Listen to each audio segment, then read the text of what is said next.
There are so many cardinals out in my yard right now, female and male. I'm seeing about 6, maybe more. It's absolutely gorgeous out here.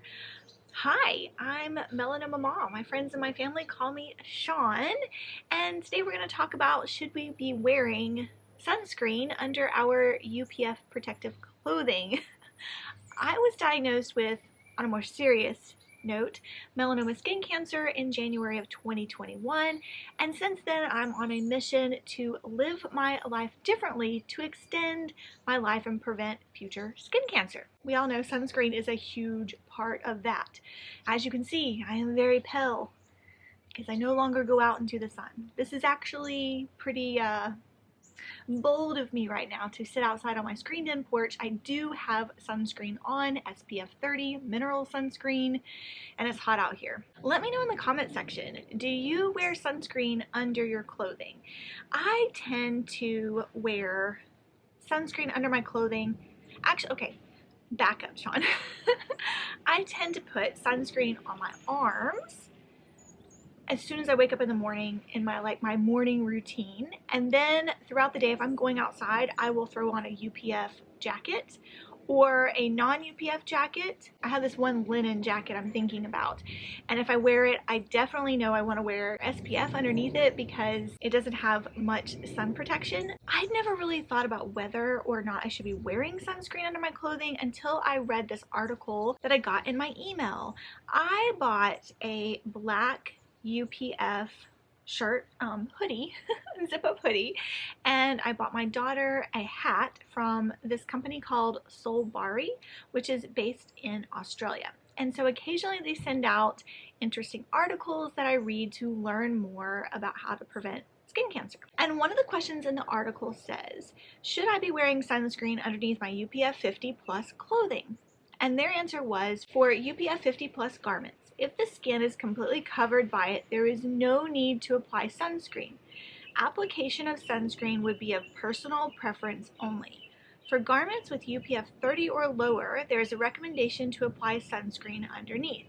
Bear in mind that the UPF of the garment may be reduced if the material is wet, stretched, or from the effects of normal wear or exposure to chemicals. So what do you think about this? Do you wear sunscreen under your clothing?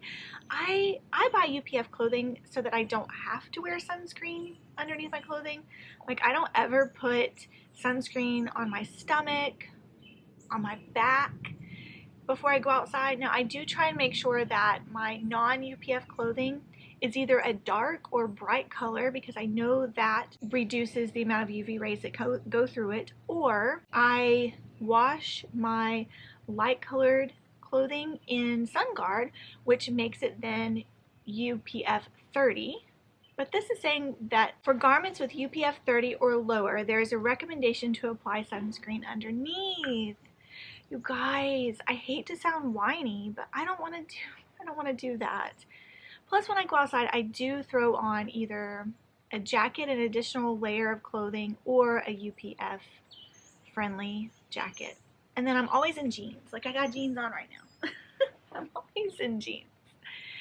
So what do you think about this article? Is there any validity to it? Have you heard of any other science-y articles?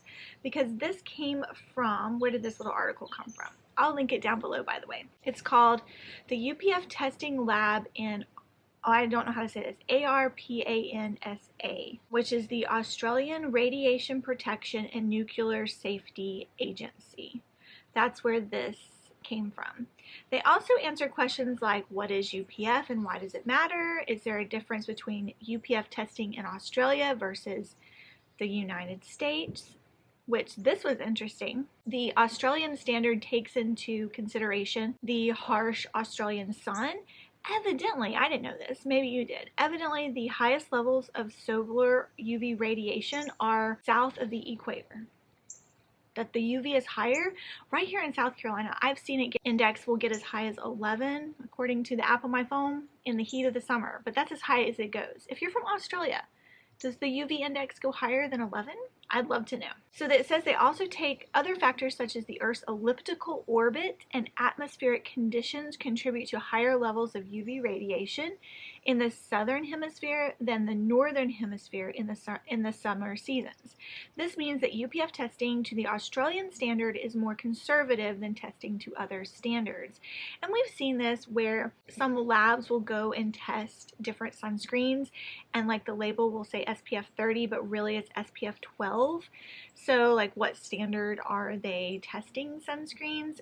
It's all very interesting. Let me know if this interests you as well. I'll see you in my next video. Bye.